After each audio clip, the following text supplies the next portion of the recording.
If I told you that you've already earned 1 Indian rupee crore, but you just haven't realized it yet, you'd probably find that pretty strange. But in this video, I'm going to prove it to you. And today I'm not going to talk about how to earn money. Because honestly, earning money seems like the easiest thing in the world to me. Earning money isn't limited to just a job, business, or freelancing. Today, money is being earned even by someone doing daily wage labor. Money is being earned by someone running a cart on the roadside. Money is being earned by someone running a small tea stall. Money is being earned by someone sweeping the road. And if I'm completely honest, money is even being earned by someone begging. This might sound strange to hear, but it's true. I'm not putting anyone down or putting anyone up here. I'm just saying that earning money has become so common today that almost every person can earn money in some form or another and is earning it. So your main problem shouldn't be, how do I earn money? There are so many ways to earn money that there's no limit to them. Rather, your real concern should be, how much time is the money you're earning taking from you in return? Understand this carefully, because this is exactly where a lot of people stay confused their whole lives. Today you're earning 1,000 Indian rupees, and technically, someone richer than you is also earning that same 1,000 Indian rupees. The amount is the same, the number is the same too, but the difference is in time. It takes you almost a whole day to earn that 1,000 Indian rupees, and it probably takes that other person less than half an hour to earn it. So the real game is about time. But most people never understand this.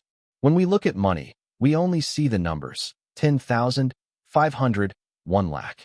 But in reality, those aren't just numbers. They're the hours of our lives that we've put into doing some work. Now, coming back to what I said at the start, that you've already earned 1 Indian rupee crore and didn't even realize it. Let me explain that a bit more so it doesn't sound like just theory. Think about a household where the father has been working continuously for the last 25 years and isn't earning much more than 20,000 Indian rupees a month. But if you just do the simple calculation of how much a person earns over 25 years, you'll find that it's not lakhs but crores of rupees that have come in. And if someone else in that house is also earning, like you, your mother, brother, or sister, this amount grows even more, meaning the money has come in, quite a lot of it. But that money isn't in your hands right now, because it didn't come to you all at once. It took 30 years to arrive. And when money comes at such a slow speed, it only sustains life. It doesn't change it. So how do we change this situation? Where are we going wrong? Is our mistake that we're earning too little, or that we're working in the wrong place, or that we simply don't know how to manage money? Honestly, none of these three is the real problem. The real problem is that you are earning money, but you're earning it way too late. And if you have the desire to achieve success, you have to close this time gap. I'm going to tell you 3 rules to close this gap. Rules I've learned from the past 5 years of learning, from books of successful people, and from my own experience. And they've genuinely changed my life a lot. And maybe these same rules will bring about your comeback too, someday. These 3 rules are all connected to each other, so don't skip this video. Rule number 1, don't try to be too smart. Look, don't take this on your ego. Understand this carefully. If you haven't reached a certain level yet, in fact, if you haven't even started anything yet, the reason isn't the government, and it isn't other people either. In most cases, the reason is your own mindset. Because people who are already rich have had tools available to them from the very start. Their parents are capable enough that they easily get access to all kinds of resources, the right education, the right exposure, the right people, and even the chances to fail repeatedly. For them, experimenting isn't a big deal. It's completely normal. Now look at the complete other side. Poor people don't have that many options to choose from. For them, working is a necessity, not a choice. That's why they don't think twice before doing small jobs. They just do it. It doesn't cross their mind what people will think seeing them do that job. All that matters is that they don't sit idle. You get stuck in the middle, you, who come from a middle-class family, because you neither have the support that rich people have, nor the courage to do small jobs like poor people do. You look at every job through the lens of, is this my level or not? Will I get respect doing this or not? Will I earn enough from this or not? And in that confusion, you let go of many opportunities simply because they don't match your personality. I remember when I used to pack belts in a local factory. Sometimes a friend of mine would come to meet me, and every single time, in our conversation, he'd say, "Bro, why are you doing this work? Couldn't you find anything better?" And honestly, I never had an answer to that, because that guy was doing an accounting course. He was confident he'd get a job in some big company, that his career was set. But nothing turned out the way he thought it would. He didn't want to settle for a small place, and he couldn't get selected at a big place either. In this confusion, he literally wasted 2 whole years. And eventually, giving up, he left that field altogether and joined his father's business. Look, I'm not just telling you his story here. I'm telling you the mindset of every middle-class person. Because once they've studied and gotten a degree, they think, why should I take up a small job now? I'm capable. Maybe something better will come my way. But in the confusion of this maybe, their time slips away, and many times, worn out, they end up doing exactly what they didn't want to do in the first place. So when I say don't try to be too smart, I mean, don't choose work based on your ego. Get this into your mind today. People who start from absolutely small jobs aren't fools. In fact, they're smarter, because there's a very long list of people who started small and have gone on to build empires worth crores. So don't waste your time over ego. You'll regret it later a lot. Whatever level you have to start from, just start. Because if you learn to walk through some small job today, that same job might show you a path tomorrow where you can start running. The next rule will make this point even clearer, which is, rule number 2, don't just do what you like. Do what you need to do.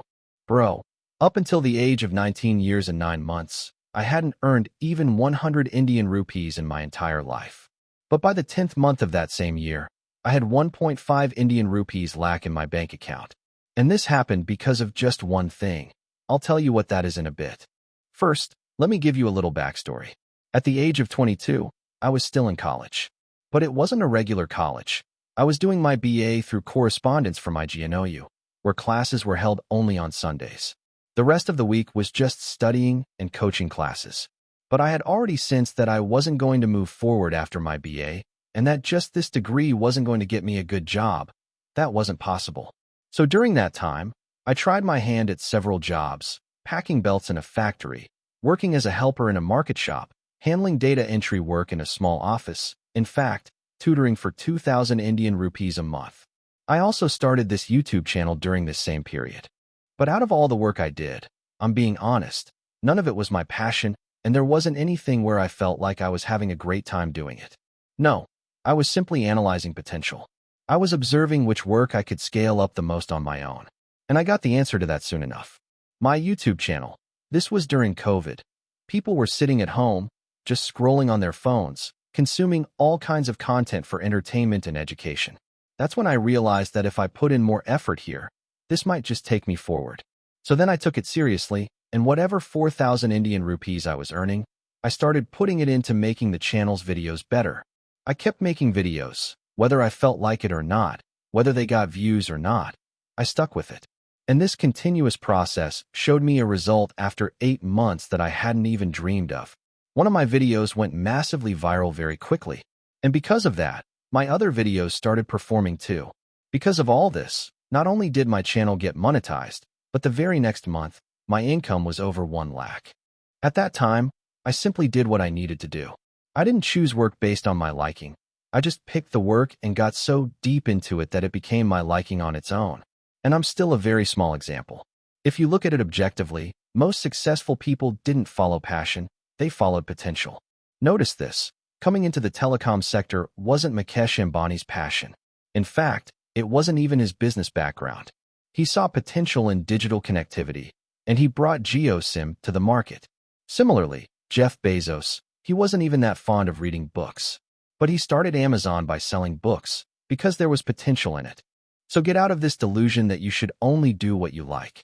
If you want to earn more money in less time, forget about whether you like this work or not.